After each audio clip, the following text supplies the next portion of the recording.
조갑제 TV 시청자 여러분 안녕하십니까? 2023년 4월 1일 새벽 5시입니다. 오늘이 무슨 날인지 아십니까? 오늘은 만우절이라고 그럽니다. 만우절은 거짓말을 해서 사람을 웃기는 날인데 좀 장난이 심해가지고 소방서에 전화를 걸어가지고 불이 났습니다 라는 신고를 하는 경우가 많습니다. 이게 좀 심하면은 공무집행 방해 이런 걸로 처벌받습니다. 어쨌든 애교 있는 날입니다. 2016년 말에 박근혜 전 당시 대통령 탄핵 사태가 진행될 때 어느 외교관이 저한테 이런 문자 메시지를 보냈습니다. 한국 언론이 어떻게 보도하느냐?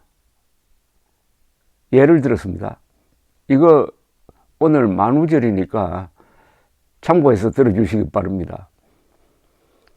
예수가 죄 없는 자, 저 여인에게 돌을 던져라고 발언한 것에 대해서 한국 언론은 이런 제목으로 기사를 쓴답니다.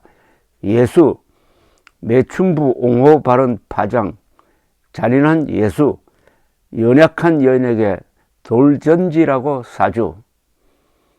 한국 언론에는 예수도 걸리면은 무매 맞는다는 이야기죠.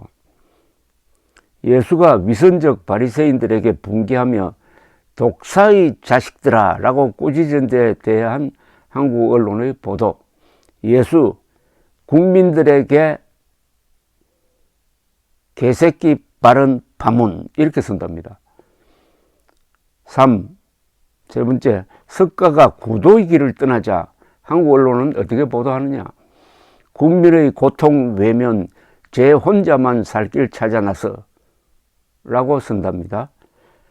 석가 천상천하 유아독존이라고 말하니까 한국 언론은 오만과 독선의 극치, 국민들이 끝장내야.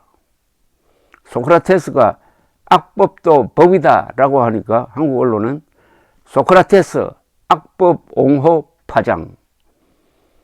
시저가 주사위는 던져졌다. 한국 언론 시저 평소 주사위 도박광으로 밝혀져. 이순신이 내 죽음을 아무에게도 알리지 말라. 한국 언론은 이렇게 보도합니다. 이순신 부하에게 거짓말하도록 지시. 도덕성 논란 일파만파.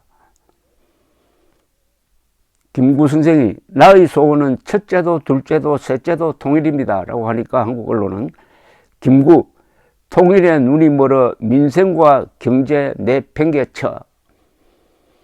클라크 소년들이여 야망을 가져라 라고 말했습니다. 언론 클라크 소년들에게만 야망 가지라고 심각한 성차별 발언.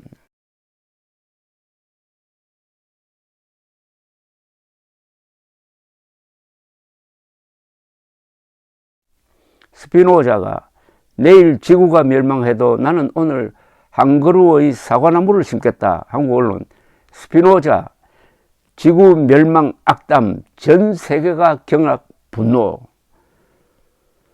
최영 황금 보기를 돌같이 하라. 한국 언론 최영 돌을 황금으로 속여 팔아 거액 챙긴 의혹. 전두환 전 재산이 29만 원이야. 언론 현 정권 국가 원로 홀대 극치 코드 인사 보훈처장 경질해야. 링컨 국민을 위한 국민에 의한. 언론 국민을 볼모로 하는 국가정책에 국민은 피곤하다 라고 기사를 쓴답니다. 니체 신은 죽었다 라고 하니까 한국 언론은 현 정권 신이 죽도록 뭐 했나? 총 맞은 박정희가 난 괜찮아 라고 하니까 한국 언론은 대통령이 대국민 허위 보고 촛불 들어야. 고참 기자가 저에게 물었습니다. 기자 정신의 반대말은 뭔지 아나요? 모르겠다고 하니까 맨정신이라고 했습니다. 여러분 지금 소개해드린 이 우스개가 우스개입니까? 이런 일이 지금 실제로 벌어지고 있는 것 아닙니까? 바로 그 피해자가 황영웅 아닙니까? 한국 언론의 집단 폭행의 희생자가 지금 황영웅 아닙니까? 이틀 전에 MBC의 실화 탐사대가 우리들의 일그러진 영웅이라는 아주 편파적인 제목으로 황영웅을 다루었습니다. 그 내용은 그야말로 만우절감입니다. 실화 탐사대라고 하면은 실제로 일어난 일을 철저하게 객관적으로 공영방송답게 교양 있게 다룬다는 이야기가 포함되어 있는데, 제목부터 일그러진 영웅이라고 했는데 그걸 다 보면은 황영웅이 일그러진 게 아니라 MBC가 일그러졌다는 것을 확실히 알 수 있게 하는 프로였습니다. 더구나 그 진행 과정에서 황영웅에게 맞았다는 사람들을 찾아다니면서 중학생 때까지 올라가고, 그것도 모자이크 해가지고 처리를 하고, 또 때로는 드라마적 기법을 써가지고 대역 배우까지 내세워가지고, 이게 무슨 실화 탐사대입니까? 소설 탐사대지. 그렇다면은 어제는 다른 언론이 비판을 했어야 됩니다. MBC가 어떻게 이런 식으로 한 개인을 작사를 내느냐. 이거는 공영방송 자격이 없다. 그런데 그런 비판 기사는 하나도 안 나오고, 이 방송이 주장한 거를 또 그대로 뺏겨가지고 기사를 쓰고 있습니다. 기사 제목을 검색을 한번 해보니까 이런 제목만 제가 말씀드리겠습니다. 이렇게 나와 있어요. 동아일보 기사 제목입니다. 황영웅 학폭 후폭풍 실화 재연 배우 대본 받고 연기하면서도 수치심. 그 프로의 대역 배우를 인터뷰를 해가지고 대본을 받고 연기하면서도 수치심. 아니, 대본을 받았다는 것은 거짓말이라는 것 아닙니까? 여기 왜 대본이 필요합니까? 그러니까 어떤 주장하는 사람의 역할을 배우에게 맡겨가지고 소설 썼다는 것 아닙니까? 대본 받고 연기하면서 수치심. 아니, 실화를 좀 추적하는데 연기를 왜 합니까? 이거는 완전히 언론에 대한 도전입니다. 언론 부정입니다. 기자가 소설 쓰면 되겠습니까? 그런데 이걸 비판하지 않고 동아일보가 소개를 하고 있습니다. 재연 배우가 대본 받고 연기하면서도 수치심을 느꼈다고. 이런 정신없는 동아일보가 광화문에 자리를 차지하고 있다는 게, 이게 수치죠. 동아일보가 일제시대 때 민족혼을 살리기 위해서 조선일보와 함께 노력했던 그 시절의 선배 언론인들을 욕보이는 짓을 하고 있습니다. 지금 IMBC 또 나왔어요. 황영웅 전 여친 버스 정류장에서도 맞아 날아갈 정도로 배 걷어찼다. IMBC는 황영웅을 다루면서 정과자 황영웅 갱생 실패라는 제목을 달았습니다. 그런데 실화 탐사대 그 프로의 진행자 중에 한 사람이 대마초 소지 정과자. 그러면은 MBC도 앞에 정과자 방송 MBC라고 해야 되는 것 아닙니까? 뭐 등등 이런 제목이 많습니다. SBS 뉴스 황영웅 동창 성적 행위도 시켜 전 여친 날아갈 정도로 배 걷어차 심각했던 학폭 정황, 이런 제목을 붙이고 있습니다. 다만 약간 중립적인 제목은 서울경제 황영웅 새 소속사 거짓 경력 오해 학폭 반성 중 향후 활동 계획 무, 서울경제 이렇게 되어 있습니다. 그런데 읽어보면은 학폭의 증거가 없어요. 학폭이란 것은 그냥 내가 학폭당했다고 해서 학폭이 되는 게 아닙니다.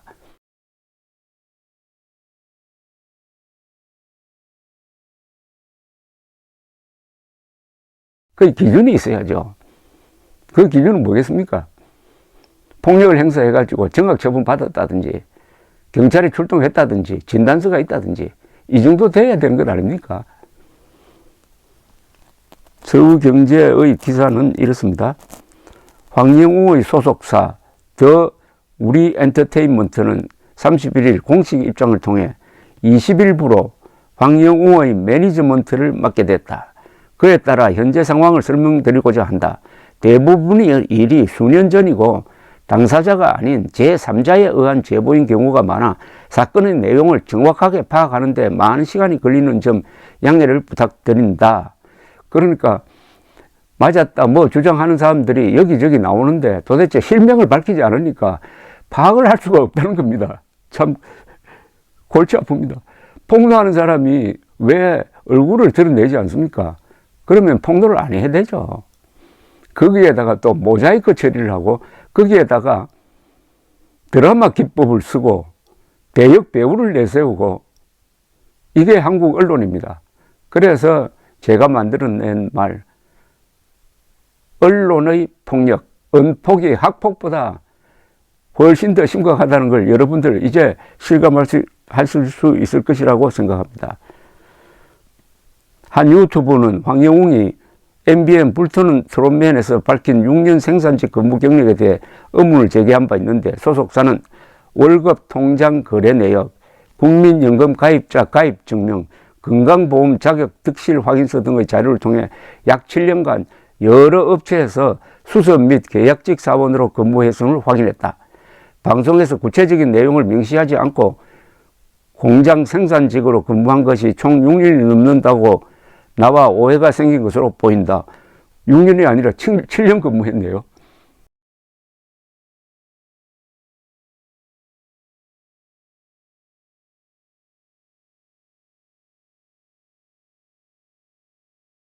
어쨌든 이분이 황영웅 씨가 이제 소속사를 갖게 된 것이 그나마 다행입니다. 그러면은 조직적으로 대응을 할 수 있다는 이야기 아니겠습니까? 며칠 전에 저 미국 뉴저지에 사시는 분이 저에게 이런 손편지를 보내오셔가지고 여러분들에게 소개한 적이 있습니다. 최현주 씨인데요. 이분이 쓴 글 중에 이런 대목이 있었습니다. 지금 언론의 폭력을 보며 박근혜 대통령 탄핵 때를 기억합니다. 언론의 횡포와 선동당한 대중의 정말 미치광이 같은 행태를 보며 말로 다 표현할 수 없는 좌절과 분노를 느꼈습니다. 여성 대통령에게 치욕적인 인격 살해를 할 때 그 많은 여성 인권 단체에서는 어느 누구도 이것의 부당함을 말하는 이가 없었습니다. 공은 공대로, 관은 과대로 보도했다면 이렇게 분노하진 않았을 겁니다. 산처럼 쌓인 거짓 뉴스가 나왔는데도 쏟아냈던 말의 책임을 지는 언론 또한 하나도 없었습니다. 한 유명한 뉴스 앵커의 아니면 말고라는 식의 그의 말에 한국 사회는 정말 답이 없다라는 생각으로 한국에 일절 관심도 안 두고 살았습니다. 그런데 이번 황영웅 사태를 보며 전혀 변하지 않은 언론과 거기에 더한 유튜버들의 도가 넘치는 행태를 보며 기막혀 있던 차에 주필님의 동영상은 한 줄기 빛과도 같았습니다.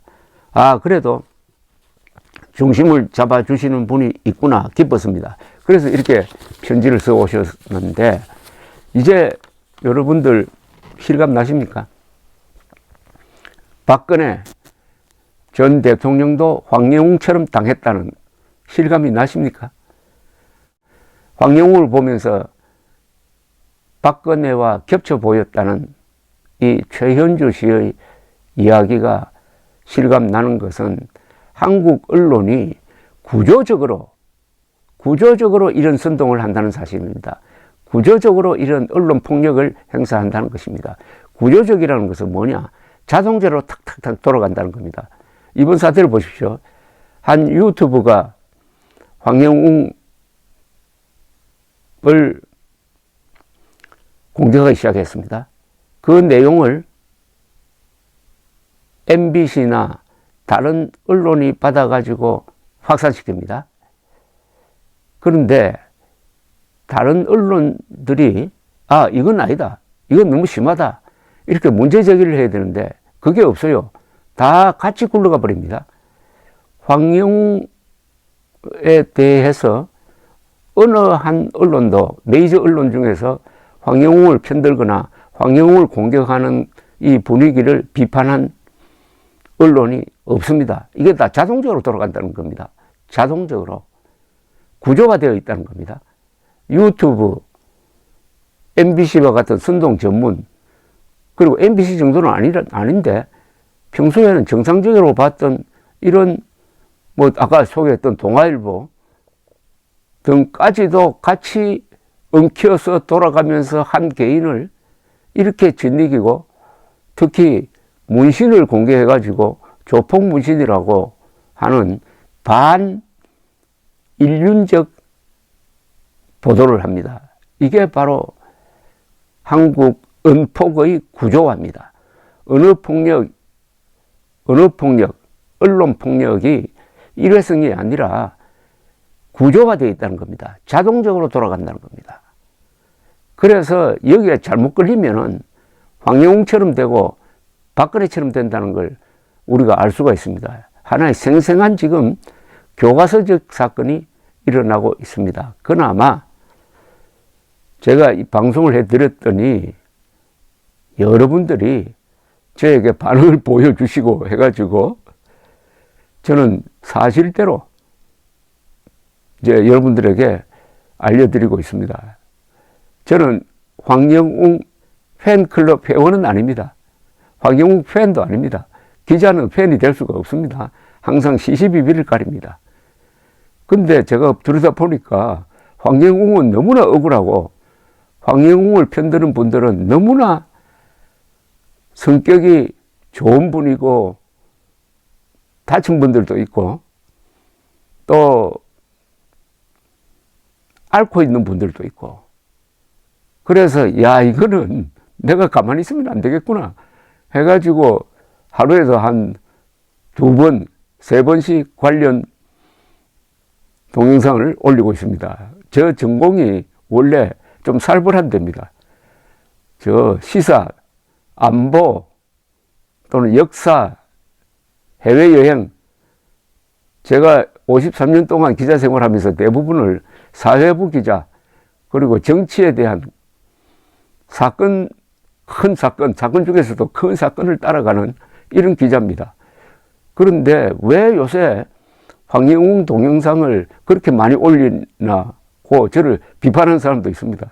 그래서 제가 시사와 이 황영웅 관계 동영상 숫자를 좀 배분해서 올리고 있는데, 저는 이번 황영웅을 매개로 해가지고 한국 언론의 문제점을 더욱 정확하게 들여다볼 수 있었고, 지금 황영웅을 동정하는 분들이라고 표현되는 황영웅 팬이라고 하겠습니다. 황영웅 팬이라는 이런 사회 계층이라고 할까요? 사회 그룹이 있다는 것. 한국에 아직도 오아시스처럼 이렇게 고운 마음, 순수한 정신이 모여 있다는 것. 그게 황영웅을 중심으로 서로 연결되어 있다는 것을 알게 된 것은 정말 제가 기자로서 새로운 경험이고 충격이고, 어떤 점에서는 평소 목석 같은 저의 마음까지 이렇게 부드럽게 해주는 보약입니다. 보약. 어제 제가 동영상을 보면서 황영웅이 MBN에 나오기 전에 1년 전에 여러 무대에서 불렀던 노래를 한번 들어봤습니다. 그런데 차이가 있었어요. 1년 전에 황영웅과 MBN에 나와서 불렀던 노래는 완전히 다릅니다. 여러분들 한번 들어보십시오. 어떻게 다르냐. 1년 전에 황영웅은 고음 위주로 노래를 불렀습니다. 그러나 이번에 MBN 불타는 트롯맨에 나와서 황영웅은 중저음과 고음을 두루두루 오고 가면서 부르니까 전달력이 훨씬 뛰어났습니다. 그런데 노래 부르면은 사람이 긴장을 하니까 고음으로 부를 가능성이 많습니다. 소리를 내 지르면은 그냥 박수 받는 줄 알고, 그러나 중저음으로 가려면은 우선 그런 목소리도 태어나야 되겠지만 사람이 느긋해야 됩니다. 안정되어야 합니다. 그런데 이번에 달라진 황영웅의 노래 인생아 고마웠다 빈지게 같은 게 나올 수 있었던 것은 창법이 바뀌었기 때문입니다.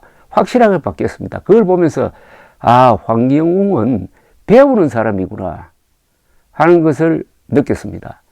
배우는 사람이니까 과거 중학교 다닐 때 뭐 치고받고 한 것 같은데 거기서 그런 데서 머물지 않고 날로 발전해 가지고 오늘의 황영웅이 있는 것 아닙니까? 사람이 생각만 싹 바꿔버리면 완전히 다른 이야기가 나올 수 있습니다.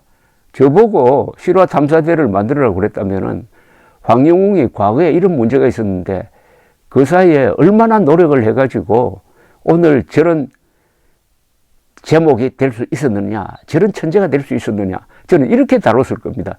그게 훨씬 시청률도 높이고 그게 훨씬 교훈적인 프로가 되지 않았을까요? 일그러진 영웅이라고 붙일 게 아니라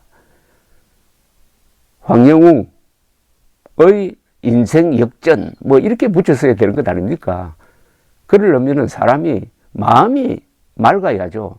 마음이 비뚤어져 있으면은 일그러진 영웅이라는 제목을 붙입니다.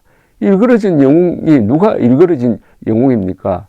그걸 만든 MBC 관계자들이 다 마음이 일그러졌다는 고백 아니겠습니까?